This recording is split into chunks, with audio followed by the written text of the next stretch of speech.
Students, आज के first lecture में हमने सीख लिया है एरर इन ए सम। मतलब कि अगर हमने टू फिजिकल क्वांटिटी को ऐड करना है, उन दोनों के बीच में एरर होएगा, तो जो एरर है हम उसको कैसे सोल्व करेंगे। ओके, नेक्स्ट लेक्चर में हम देखेंगे error in A difference.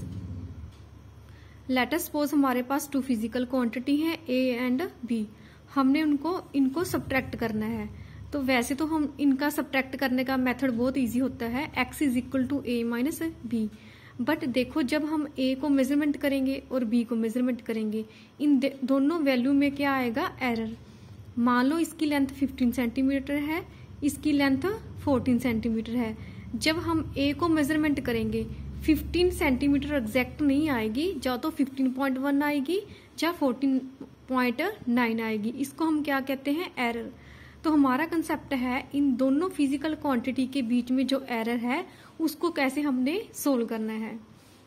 Okay, delta A is equal to absolute error in the measurement of A, delta B is absolute error in the measurement of B, delta X is the absolute error in the calculation of X. देखो, जो delta x है, जब हम x की value calculate करते हैं तो error है। अब देखो, डेल्टा एक्स की वैल्यू को हम कैसे फाइंड करेंगे। ये मतलब कि जब हम सब्ट्रैक्ट करते हैं तो अलग मेथड होता है, डिवीजन करते हैं तो अलग मेथड होता है, मल्टीप्लाई करते हैं तो अलग मेथड होता है। ठीक है, सब्ट्रैक्शन के केस में डेल्टा एक्स हम कैसे फाइंड करेंगे, delta X is equal to the difference of the A and B. मतलब कि ए एंड बी को हम अगर डिफरेंस फाइंड कर लेंगे तो हमारा डेल्टा एक्स कैलकुलेट हो जाएगा। अब देखो भाई, x plus minus delta x, ठीक है, इसको हम ऐसे लिख सकते हैं क्योंकि एक्स है क्या है, ए माइनस बी। ए की वैल्यू लिख दी हमने, बी की वैल्यू लिख दी। ठीक है, ए की वैल्यू मान लो 15 सेंटीमीटर है। जो डेल्टा ए है, ए का एरर वो पॉजिटिव भी हो सकता है और नेगेटिव भी हो सकता है। जैसे कि मैंने आपको 15 सेंटीमीटर की लेंथ की एग्जांपल लेके बताया, जो डेल्टा ए है मतलब कि 1.1 पॉजिटिव भी हो सकता है, 0.1 नेगेटिव भी हो सकता है। मतलब 15 से वैल्यू 15.1 भी आ सकती है और 14.9 भी आ सकती है। ठीक है, minus B plus minus delta B. Delta B क्या है, जो बी क्वांटिटी को मेजरमेंट करेंगे मतलब तब क्या एरर प्रोड्यूस होएगा, वो पॉजिटिव भी हो सकता है और नेगेटिव भी, जैसे मैंने इस वाली एग्जांपल में आपको बताया। अब हमने क्या करना है, ब्रैकेट को ओपन। जब हम ब्रैकेट को ओपन करेंगे तो यहाँ पे माइनस है, इसलिए बी के आगे माइनस हो जाएगा। यहाँ पे प्लस माइनस है तो ब्रैकेट ओपन करेंगे, माइनस प्लस आ जाएगा। ए और बी को हमने कलेक्ट करके लिख दिया। ठीक है, तो हमारा ये आ गया। तो डेल्टा एक्स की वैल्यू देखो भी, ए माइनस बी एक्स है, एक्स के साथ एक्स कैंसिल हो गया। डेल्टा एक्स की वैल्यू आ गई plus minus delta A minus plus delta B. Maximum absolute error in the difference of the two quantities equal to the sum of the absolute error in the individual quantities.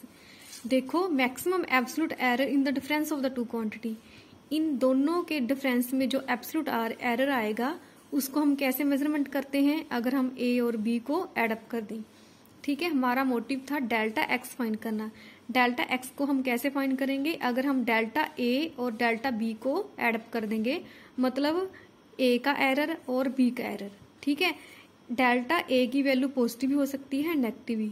Delta B की value negative भी हो सकती है और positive भी। अब हम इसके बेस पे न्यूमेरिकल सोल्व करते हैं। स्टूडेंट, न्यूमेरिकल में क्या गिवन है, length of two cylinder are measured to be this and this, calculate the difference in length with error limit. मैंने आपको क्या बताया, पहले तो इन दोनों की वैल्यू लिख ली, L1 एंड L2। ठीक है, फिर हमने इन दोनों का डिफरेंस फाइंड करना है, जो इनकी ट्रू वैल्यू है। ठीक है, ट्रू वैल्यू को हम सिंपल मेथड से सब्ट्रैक्ट कर सकते हैं। हमने फर्स्ट की ट्रू वैल्यू लिख ली और सेकंड की लिख ली। इन दोनों का माइनस आ गया 1.28 सेंटीमीटर। अब हमारा मोटिव है, जो मतलब कि L1 का एरर है और L2 का एरर है, delta L1 and delta L2, इनको हमने कैसे सोल्व करना है। मैंने बताया था सब्ट्रैक्शन के केस में जो एरर होएगा उसको ऐड करने का मेथड होता है फर्स्ट फिजिकल क्वांटिटी का error plus second physical quantity का एरर। इन दोनों को हमने ऐड अप कर देना है। इसके आगे प्लस माइनस आएगा क्योंकि डेल्टा एल की वैल्यू पॉजिटिव भी हो सकती है और नेगेटिव भी। डेल्टा L2 की वैल्यू पॉजिटिव भी हो सकती है और नेगेटिव भी। ठीक है। 0.01 क्या है, L1 फिजिकल क्वांटिटी के बीच में एरर। 0.2 क्या है, L2 फिजिकल क्वांटिटी के बीच में एरर। अब हमने इन दोनों को ऐड कर दिया तो आ गया 0.03। ठीक है। ये एरर पॉजिटिव भी हो सकता है और नेगेटिव भी। ठीक है। अब देखो हमने परसेंटेज एरर फाइंड करना है।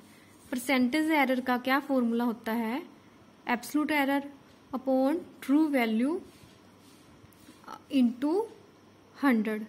ठीक है। एब्सोल्यूट एरर हमारा आ गया प्लस माइनस 0.03 और ट्रू वैल्यू, इन दोनों की ट्रू वैल्यू क्या थी उसको हमने ए से रिप्रेजेंट किया, चाहे यहाँ पे लिख लो आप ए 1.28। ठीक है।